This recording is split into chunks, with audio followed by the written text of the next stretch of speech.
আমাকে আর ঈদের জামা হইব না? না হইব না, দেখো না বাড়িতে মেহমান আইছে, হ্যাঁ অনেক বড় লোক মানুষ, এখন আপ্যায়ন করাইতে হইব না। মন খারাপ করো না, নতুন ভাইয়া আপু পাইয়া তোমাকে ভালো লাগতেছে না? হ মা, খুব ভালো লাগতেছে। আর তারা তো বড় মানুষ, ভাইয়া তো বিসিএস ক্যাডার, আর বিসিএস ক্যাডার হলো অনেক বড় অফিসার।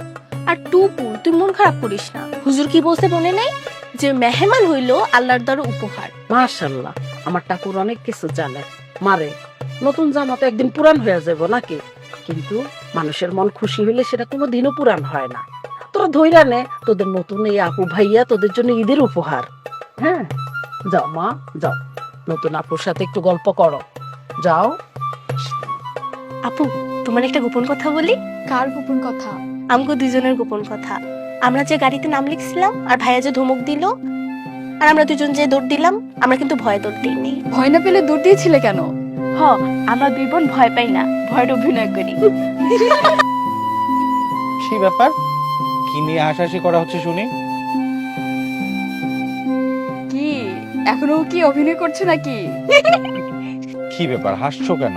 তোমাকে এত কিছু শুনতে হবে না, তুমি কেন এসেছো সেটা আগে বলো। আরে দেখতে আসলাম আমার বউটা কেমন আছে। তোমার বউটা অনেক ভালো আছে। যেখানে এই টাপুর টুপুরের মতো দুইটা দুষ্টু বুড়ি আছে, সেখানে কেউ ভালো না থেকে পারে? আচ্ছা, আমাদের গাড়ির কি অবস্থা বলো তো? আরে ওখান থেকেই আসলাম, মেকানিক এসেছিল, অনেক চেষ্টা করলো, কিছুই করতে পারলো না। বললো যে কালকে ঈদের নামাজের পরে এসে ঠিক করে দিয়ে যাবে। মনে তো হচ্ছে এবারে ঈদটা টাপুর আর টুপুরের সঙ্গেই কাটাতে হবে। এই পারবে তো? তুমি পারলে আমি কেন পারবো না? আর ওদের সাথে ঈদ করতে পারলে আমি বরং খুশিই হব। কি, আপনারা আমাকে ঈদ করবেন? হ্যাঁ, উপরওয়ালা বোধহয় এটাই লিখে রেখেছিলেন। আর চাইলেও তো আমরা এখন যেতে পারবো না। মায়ে কইছে আপনা গরে আমাদের এই দুপুর হিসেবে পাঠাইছে আল্লাহ। সত্য কথা, তোরাও আমাদের ঈদ উপহার। আচ্ছা, আমি ড্রাইভার সাহেবকে বলি ব্যাগগুলো নামিয়ে দিতে। হ্যাঁ বলো। আর শুনো, ড্রাইভার সাহেব যেন সবগুলো ব্যাগই নামিয়ে আনে। আমি বুঝতে পেরেছি তুমি কি বলতে চাইছো। বোঝার জন্য ধন্যবাদ তোমাকে। ঠিক আছে, আমি তাহলে যাই। হ্যাঁ,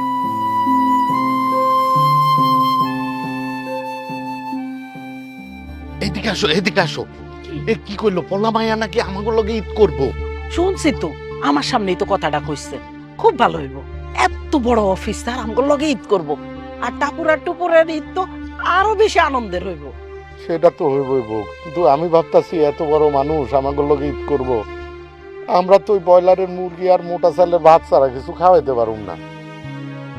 বাড়িতে গেলে হ্যার বাপ মা হ্যারে তো পোলাও, মাংস, কাবাব, কোরমা কত কিছু খাওয়াইতো, আর আমরা আমরা খালি বউ আমাকে স্বাদ আছে কিন্তু সাধ্য নাই।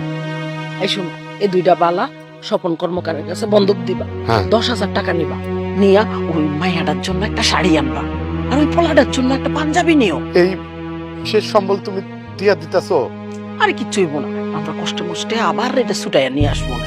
আর তুমি এখন তাড়াতাড়ি যাও, মাছ মাংস পোলাও চাল মশলা সব নিয়ে আইবা। ঠিক আছে, তাহলে আমার মায়া দুইটার জন্য।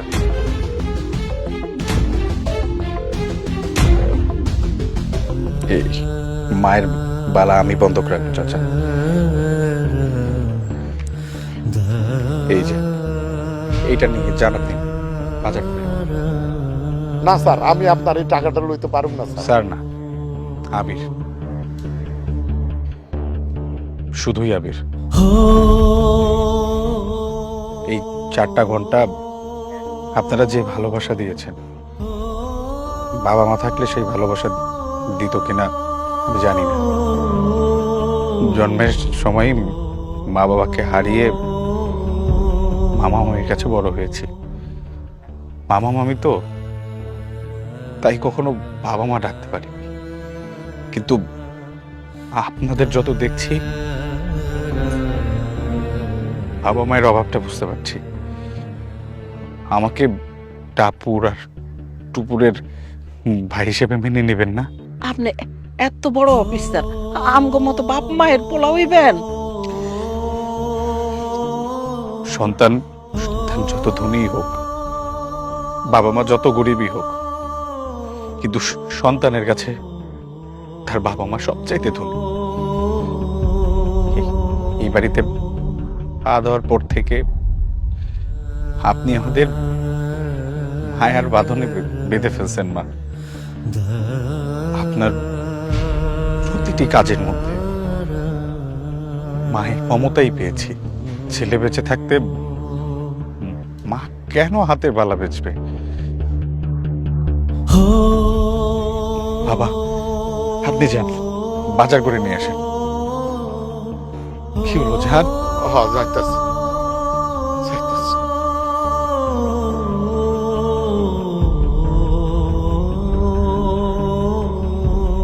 আমাদের জন্য এই বালাটা হাতছাড়া করে আমাদের অপরাধী বানাবেন না প্লিজ।